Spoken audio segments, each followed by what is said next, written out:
Hello and welcome everyone to your own channel that is science city channel. और आज हम पढ़ने वाले हैं ह्यूमन डाइजेस्टिव सिस्टम के लेफ्ट आउट पार्ट को, जो कि है डाइजेस्टिव ग्लैंड। लास्ट क्लास में हम कंप्लीट कर चुके हैं ह्यूमन डाइजेस्टिव सिस्टम।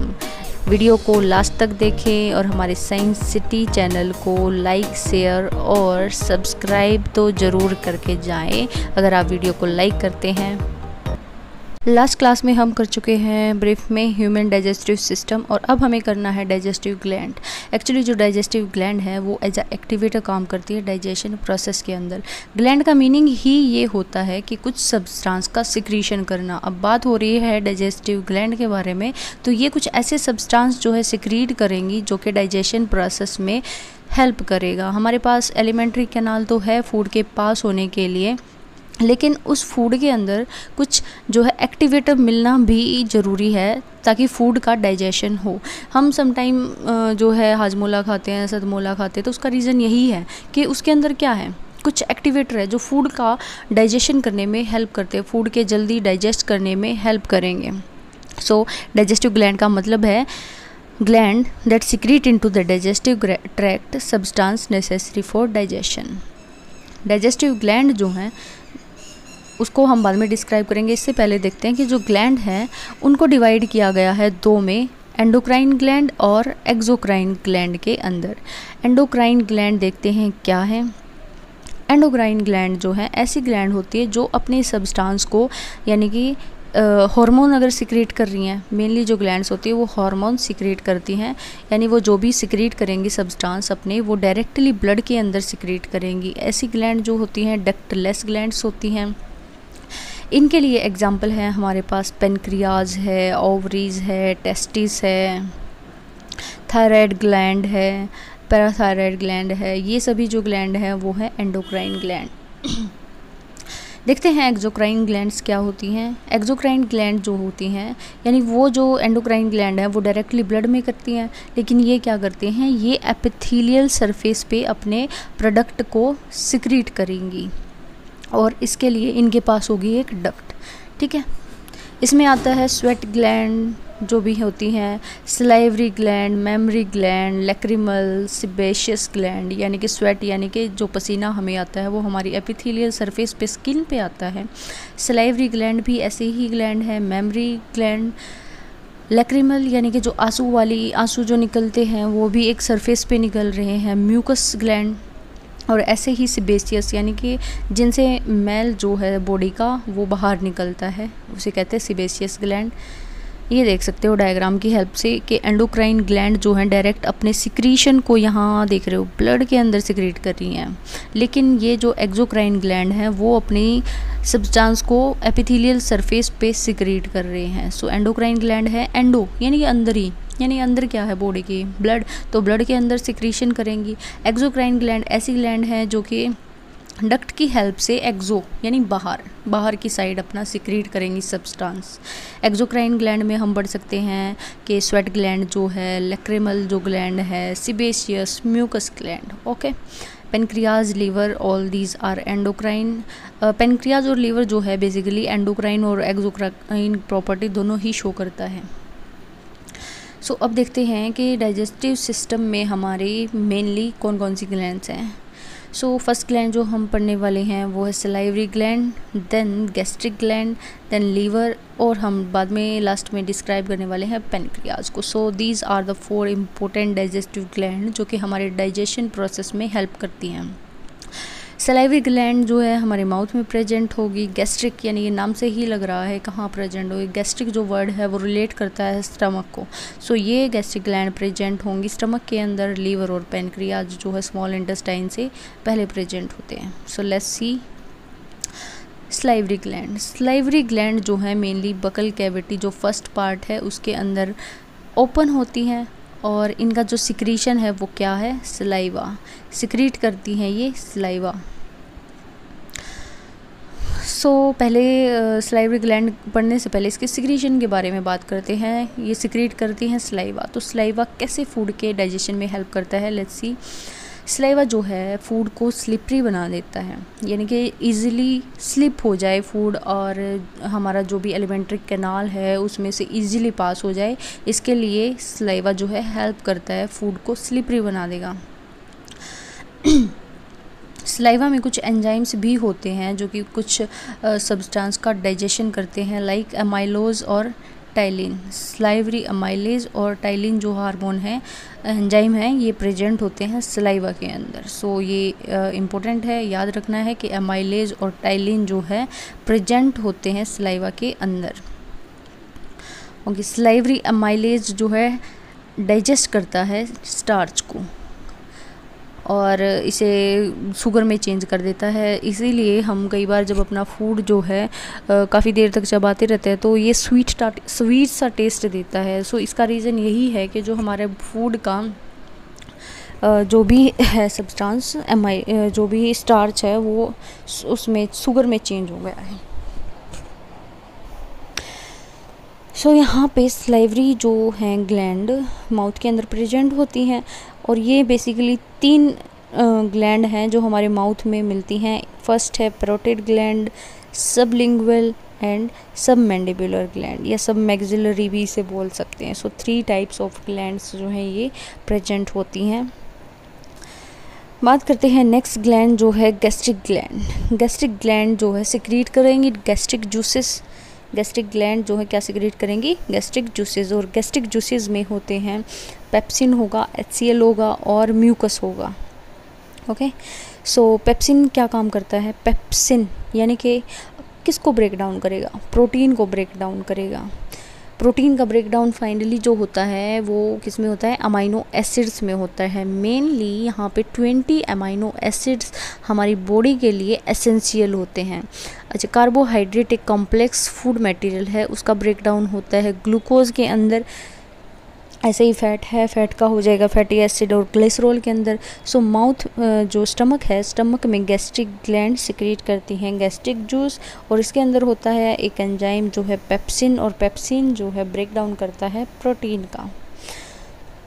लेकिन यहाँ पे कंप्लीट डाइजेशन नहीं होता प्रोटीन का, ये सिर्फ ब्रेक डाउन करेगा, पार्शियल डाइजेशन करेगा। HCl जो है नेक्स्ट सिक्रीट करते हैं HCl। HCl एक स्ट्रॉन्ग एसिड है, राइट, स्ट्रॉन्ग एसिड है HCl और ये जो है फूड को फर्स्ट थिंग के जितने भी बैक्टीरिया हमारे फूड के साथ एंटर करते हैं उनको डिस्ट्रॉय करेगा। सेकेंडली जो है ये एसिडिक मीडियम वहाँ पे फूड का बना देगा ताकि फर्दर जो है डाइजेशन होना है जो फूड का, तो उसमें नीड है एसिडिक मीडियम की। सो ये 2 फंक्शन करता है HCl। अब सोच सकते हैं कि HCl जो है हमारे स्टमक में प्रेजेंट होता है, such a strong kind of acid. So इसको बचाने के लिए भी, स्टमक को बचाने के लिए भी कुछ होना चाहिए, तो वही फंक्शन करता है ये म्यूकस। म्यूकस फंक्शन करता है by protecting the inner lining of stomach from acid. So pepsin, HCl और म्यूकस, ये 3 गैस्ट्रिक जूसेस जो है गैस्ट्रिक ग्लैंड सिक्रीट करती है। ये इम्पोर्टेंट है और लास्ट टाइम जो एग्ज़ाम होते हैं मिड टर्म 10th क्लास के, उनमें भी आ चुका है। सो ये जो है आपको एग्ज़ाम पॉइंट व्यू से इम्पोर्टेंट रहेगा और लर्न भी करना है। लीवर। सो नेक्स्ट बात करते हैं लीवर के बारे में। लीवर जो है लार्जेस्ट ग्लैंड है ह्यूमन डाइजेस्टिव सिस्टम की और मेजर डाइजेस्टिव ग्लैंड भी है ह्यूमन के अंदर। ये प्रेजेंट होती है अपर राइट हैंड पोर्शन में। एब्डोमेन जो होता है, यानी कि एब्डोमेन बोलते हैं कि जो हमारा पेट वाला हिस्सा है उसके राइट हैंड पोर्शन में प्रेजेंट होता है लीवर और ये डार्क रेडिश ब्राउन कलर का होता है और यहाँ पे जो है एक्सटेंसिव ब्लड सप्लाई होती है। अच्छा, ये बता देती हूँ मैं कि लीवर जो है वो डिटॉक्सिफिकेशन करता है बॉडी के अंदर, यानी जितने भी टॉक्सिन्स चले जाते हैं फूड के साथ जा रहे हैं। हम बहुत बार ऐसा तला हुआ फूड खा रहे हैं, फ्राइड फूड खा रहे हैं, सो वो सब टॉक्सिन है हमारे बॉडी के लिए और वो अगर लीवर क्लियर नहीं करता तो वो हमारी बॉडी के लिए हार्मफुल भी बन जाएंगे। सो लीवर जो है मेनली डिटॉक्सिफिकेशन करता है, यानी कि जितने भी टॉक्सिन्स हैं उनको आउट ऑफ बॉडी कर देगा। अब देखते हैं कि कुछ इम्पोर्टेंट फंक्शन क्या है लीवर के। ये सिक्रीट करता है बाइल जो कि हेल्प करता है डाइजेशन में। बाइल जूस जो है वो लीवर सिक्रेट करता है और ये हेल्प करता है डाइजेशन प्रोसेस में। It filter the blood coming from the digestive tract before passing it to the rest of the body. हाँ, वही बात आ गई है कि जो ब्लड है उसको ये फिल्टर करेगा। लीवर जो है ब्लड को फिल्टर करता है, डिटॉक्सिफाई करता है वेरियस जो भी मेटाबोलाइट्स हैं, ड्रग्स हैं।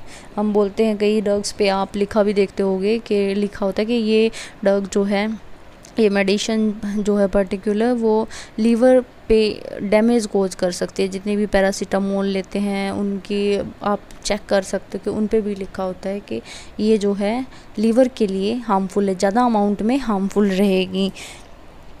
एक टाइप से जो लीवर है वो बॉडी में जितने भी ड्रग्स जाती हैं, मेटाबोलाइट्स जाते हैं, उनको आउट ऑफ बॉडी करता है। क्योंकि जो हमारी बॉडी है वो उनके लिए जो ये मेडिसिन हम खा रहे हैं, केमिकल खा रहे हैं, तो वो एक टाइप से उनके लिए हमें तो राहत पहुंचा रहे हैं, लेकिन एक टाइप से हमारी बॉडी के लिए, हमारी मशीन के लिए वो एक टॉक्सिन्स होते हैं। Liver makes protein important for blood clotting and other functions. Blood clotting यानी कई बार हमें इंजरी हो जाती है और ब्लड जो है वहाँ से कंटिन्यूसली फ़्लो हो रहा होता है, तो उसके लिए हमारे पास एक इम्पोर्टेंट प्रोटीन होता है जिससे ब्लड हमारा रुक जाता है। वो ब्लड इसलिए रुकता है क्योंकि ब्लड क्लॉट वहाँ पे बन जाते हैं। तो उस ब्लड क्लॉटिंग के लिए एक पर्टिकुलर प्रोटीन होता है और वो प्रोटीन बनाता है हमारा liver. It store and releases glucose as needed. ये जो ग्लूकोज है, जो फाइनल यूनिट है कार्बोहाइड्रेट, अभी हमने बताया था, डिस्कस किया था कि जो कार्बोहाइड्रेट है वो ब्रेक डाउन हो जाता है उसका ग्लूकोज के अंदर। उस ग्लूकोज को ये स्टोर भी करता है और रिलीज़ भी करता है जैसे ही हमें नीड होती है। ब्लड के कुछ मैसेंजर जो है इसमें काम करते हैं। जैसे ही लीवर को पता लग जाता है, मैसेज मिल जाता है कि जो ब्लड है उसमें ग्लूकोज की अमाउंट कम है या ज़्यादा है, उसके अकॉर्डिंग ये जो है जो स्टोर्ड ग्लूकोज है उसको रिलीज़ कर देगा या फिर स्टोर करके रख लेगा। It processes hemoglobin from the dead and worn out RBC for the iron content। ये जो है प्रोसेस करता है हीमोग्लोबिन को। प्रोसेस करता है हीमोग्लोबिन को कहाँ से? डेड और जो वर्न आउट आरबीसीज हैं उनसे, और स्टोर कर लेता है आयरन को। मीनिंग क्या है कि जो डेड हैं यानी जो आरबीसीज हैं उनका लाइफ स्पेन होता है 120 डेज़। इसके बाद जो है वो डेड जैसे ही होती हैं तो उसका हीमोग्लोबिन और जितने भी वर्न आउट हैं यानी कि जो इंजर्ड आरबीसीज हैं तो उनसे ये हीमोग्लोबिन को प्रोसेस कर देता है। इसके अलावा ये जो हार्मफुल अमोनिया है उसको यूरिया में कन्वर्ट कर देता है। यूरिया जो कि हमारा एक्सक्रीटरी प्रोडक्ट भी है जिसे किडनी जो है एक्सक्रीट करती हैं। देखते हैं स्ट्रक्चर ऑफ लीवर। ये है लीवर जो कि राइट हैंड साइड में प्रेजेंट है। लीवर से एक डक्ट जो है आती है और फाइनली लीड करती है गाल ब्लैडर में। लीवर हमारा सिक्रीट करता है बाइल जूसेस, ठीक है। उस बाइल जूसेस को स्टोर करने का फंक्शन करता है हमारा गाल ब्लैडर, जो कि ये पियर शेप स्ट्रक्चर आपको दिख रही है, ये है गाल ब्लैडर। ये इसका फंक्शन क्या है? ये स्टोर करता है जो भी बाइल जूसेस है, बाइल सॉल्ट जो है उनको ये क्या करता है? स्टोर करता है, और जैसे ही नीड होती है तो उसके अकॉर्डिंग वहाँ पे रिलीज़ करता है। फिर जो है इसकी डक्ट नेक्स्ट जाके पेनक्रियाज से पेनक्रियाटिक जूसेस को लेगी और फाइनली एक कॉमन डक्ट बना के डुडेनम में इनका जो सिक्रीशन है, जूसेस जो भी हैं वो स्मॉल इंटेस्टाइन तक पहुंच जाएंगे। और ये देख सकते हो आप पेनक्रियाज की स्ट्रक्चर जो कि एक लीफ लाइक स्ट्रक्चर होती है। अब पढ़ते हैं पेनक्रियाज के बारे में जो कि लास्ट ग्लैंड है। हम पढ़ चुके हैं सलाइवरी ग्लैंड के बारे में, गैस्ट्रिक ग्लैंड के बारे में, देन लीवर, और अब हमें पढ़ना है पेनक्रियाज। जो पेनक्रियाज है वो प्रेजेंट होता है बिलो द स्टमक, और ये एक लीफ लाइक स्ट्रक्चर है जो कि नेक्स्ट टू लीवर प्रेजेंट होती है और बिलो द स्टमक प्रेजेंट होती है। पेनक्रियाज है तो पेनक्रियाटिक जूसेस रिलीज़ करेगा और इसके अंदर होंगे बहुत सारे डाइजेस्टिव एंजाइम्स। इससे जो है बाइल जो कि गाल ब्लैडर रिलीज़ करेगा, यानी लीवर प्रोडक्शन करेगा और बाइल गॉल ब्लैडर जो है स्टोर करता है बाइल को। सो वहाँ से पेनक्रियाटिक जूसेस और बाइल को लेके एक कॉमन डक्ट बनती है जिसे कहा जाता है हेपेटोपेनक्रियाटिक डक्ट। ये जाती है ड्यूडेनम पार्ट में। ड्यूडेनम, जेजुनम और इलियम, ये 3 पार्ट्स हम डिस्कस कर चुके हैं जो कि पार्ट हैं स्मॉल इंटेस्टाइन के, राइट। सो ड्यूडेनम जो है स्मॉल इंटेस्टाइन का फर्स्ट पार्ट है, यहाँ पे जाएगी हेपेटोपेनक्रियाटिक डक्ट। और हेपेटो और पेनक्रियाटिक 2 वर्ड से मिलके बनी है, यानी कि हेपेटो यानी कि कंटेन करती है बाइल जूसेस को, और पेनक्रियाटिक यानी कि पेनक्रियाज से जितने भी जूसेस रिलीज़ होते हैं उनको कंटेन करेगी, ठीक है। तो जो बाइल है उसका फंक्शन क्या है देखते हैं। जो बाइल है वो फैट के जो पार्टिकल्स होते हैं, बिगर पार्टिकल होंगे तो उनको स्मॉलर पार्टिकल में कन्वर्ट करेगा, यानी जितने जितने बड़े बड़े पार्टिकल प्रेजेंट हैं इनको कन्वर्ट कर देगा बिल्कुल स्मॉल पार्टिकल्स में, ताकि फर्दर बाद में उसका डाइजेशन हो सके, इजी डाइजेशन हो जाए। तो ऐसे प्रोसेस को जिसमें कि बड़े मॉलिक्यूल फैट के छोटे मॉलिक्यूल में ब्रेक कर रहे हैं, इस प्रोसेस को कहा जाता है इमल्सिफिकेशन ऑफ फैट। इसके बाद इसमें जो पेनक्रियाटिक जूसेस हैं उसके पास एंजाइम है और भी लाइपेज। लाइपेज क्या करता है, फैट को फैटी एसिड और ग्लिसरॉल में ब्रेक डाउन कर देता है। सो कंप्लीट डाइजेशन जो है ड्यूडेनम पार्ट में यहाँ पे हो जाएगा, क्योंकि यहाँ देख चुके हो कि जो फैट जो है उसको हाफ डाइजेशन तो बाइल ने कर दिया, और पेनक्रियाटिक जूस से जो लाइपेज एंजाइम है उसने डाइजेस्ट कर दिया फैट को फैटी एसिड और ग्लिसरॉल में। इसके अलावा जो पेनक्रियाटिक जूसेस हैं उसके अंदर एंजाइम है ट्रिप्सिन और काइमोट्रिप्सिन। ये एंजाइम जो प्रोटीन होता है फैट के अंदर उसको डाइजेस्ट कर देते हैं अमाइनो एसिड में। एक एंजाइम जो है पेप्सिन प्रेजेंट था, कहाँ प्रेजेंट था, गैस्ट्रिक ग्लैंड से जो कि रिलीज़ हो रहा था, वो करता है पार्शियल डाइजेशन। और जबकि ट्रिप्सिन और कीमोट्रिप्सिन जो एंजाइम है वो फुल डाइजेशन कर देंगे प्रोटीन का, और किस में ब्रेक डाउन हो जाएगा, अमाइनो एसिड्स में। अमाइनो एसिड्स में पहले भी बता चुकी हूँ कि 20 जो हैं अमाइनो एसिड्स होते हैं। सो पूछ सकते हैं एग्ज़ाम में कि कौन सा जो एंजाइम है वो फुल्ली ब्रेक डाउन करता है प्रोटीन का, या प्रोटीन को फुल डाइजेस्ट करता है, उस एंजाइम का नाम होगा ट्रिप्सिन या फिर काइमोट्रिप्सिन। ओके, सो नेक्स्ट देखते हैं कि जो कॉम्प्लेक्स कार्बोहाइड्रेट है वो जो है फाइनली किस में ब्रेक हो जाएंगे, ग्लूकोज में। So major part of digestion कहाँ होता है, ड्यूडेनम पार्ट में। और ड्यूडेनम किसका पार्ट है, that is a part of small intestine, ठीक है। स्मॉल इंटेस्टाइन के 3 पार्ट हैं, ड्यूडेनम, जेजुनम और इलियम। सबसे लास्ट पार्ट जो है वो है इलियम, ठीक है। सो यहाँ ख़त्म होती है हमारी डाइजेस्टिव ग्लैंड्स। और चैप्टर का लाइफ प्रोसेस चैप्टर जो हमने स्टार्ट किया था उसका फर्स्ट पार्ट डाइजेशन जो है एक सिस्टम जो है हम यहाँ पे कंप्लीट कर चुके हैं। पहले पार्ट में हमने किया था पूरा full description of human digestive system. इसके बाद हमने की है ह्यूमन डाइजेस्टिव सिस्टम के साथ जितने भी एसोसिएटेड डाइजेस्टिव ग्लैंड्स हैं। सो नेक्स्ट हम स्टार्ट करने वाले हैं रेस्पिरेशन चैप्टर।